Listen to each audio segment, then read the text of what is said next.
எல்லாருக்கும் வணக்கங்க. நான் இன்றைக்கி பேச போகிற தலைப்பு என்னென்னு பார்த்தீங்கன்னா, தென்னை மரத்தை பராமரிக்கிறது எப்படின்னு சொல்லிட்டு எனக்கு தெரிஞ்ச என்னுடைய அனுபவத்தை உங்களோட பகிர்ந்துக்கிறேங்க. முதல்ல பார்த்திங்கன்னா, தென்னந்தோப்பு பொறுத்த வரைக்கும் ரொம்ப சுத்தமாக வச்சுருக்கோன்னு நினைக்கக்கூடாதுங்க. எக்ஸாம்பிள் பார்த்திங்கன்னா, நம்ம தென்னந்தோப்புக்குள்ளே களைக்குள்ளே அதிகபட்சமாக ஒரு வருஷத்துக்கு ஒரு 2 தடவை 3 தடவை அடித்து காட்டை பார்த்திங்கன்னா அப்படியே காரக்களை மாட்டம் வச்சுருக்கோம்.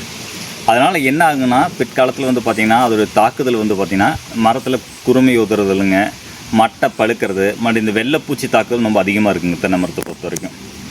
ஸோ அப்படியே களைக்குள்ளி அடிக்காமல் விட்டோம்னாலும் இது நம்ம தோப்பு தானுங்க.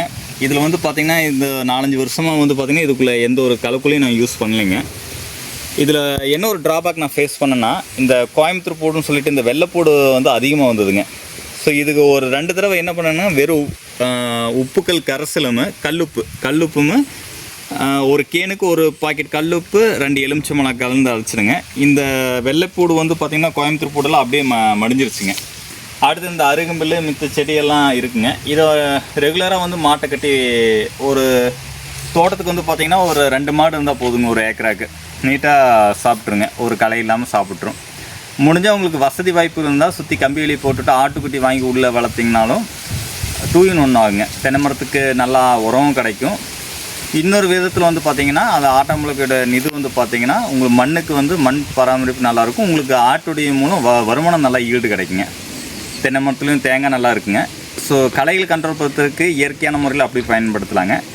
இன்னொரு தோப்பு கூட்டிகிட்டு போகிறேனுங்க. அதுக்கு முன்னாடி இந்த மாதிரி தான் இருந்தது. அந்த தோப்புமே மட்டை செத்தையெல்லாம் மூடி கிடந்தது. ரொம்ப மழை பெய்யுங்காட்டி பொதுராட்டை வளர்ந்துருச்சுங்க. அது என்ன ஆச்சுன்னா, தேங்காய் போடுறதுக்கு முன்னாடி பார்த்திங்கன்னா உள்ளே கால் எட்டி வச்சு தேங்காய் பொறுக்கிறதே பார்த்திங்கன்னா கொஞ்சம் கஷ்டமாக தோணுச்சுங்க. பயமாக இருந்தது, கஷ்டம்னால பயமாக இருந்தது. ஆளுகளை கூப்பிட்டு தேங்காய் எடுக்கும் பொழுது உள்ளே ஏதாச்சும் பாம்பு படுத்திருந்தா கூட தெரியாதுங்க, இந்தளவுக்கு வளர்த்தி வச்சுன்னு திட்ட ஆரம்பிச்சிட்டாங்க. பட் அதனால தான் பார்த்துட்டு இந்த தடவை உழவு ஓட்டலிங்க. அதுக்கு கூட ரொட்டேட்டர் விட்டு அதை கலப்பி உழவு ஓட்டலிங்க. ரொட்டேட்டர் விட்டு ஓட்டி டில்லர்லேயே வட்டைப்பத்தி கட்டியிருக்கணுங்க. இதான் ஃபஸ்ட் டைம் அந்த மாதிரி பண்ணியிருக்கணுங்க. அதே மாதிரி தண்ணி விடும் பொழுது டில்லர் விட்டு ஓட்டுங்காட்டி உங்களுக்கு என்ன இருக்குன்னா, வேரெல்லாம் சீவு இருக்குது. அது நாம் அங்கே தோட்டத்தில் போய் பார்த்துக்கலாங்க.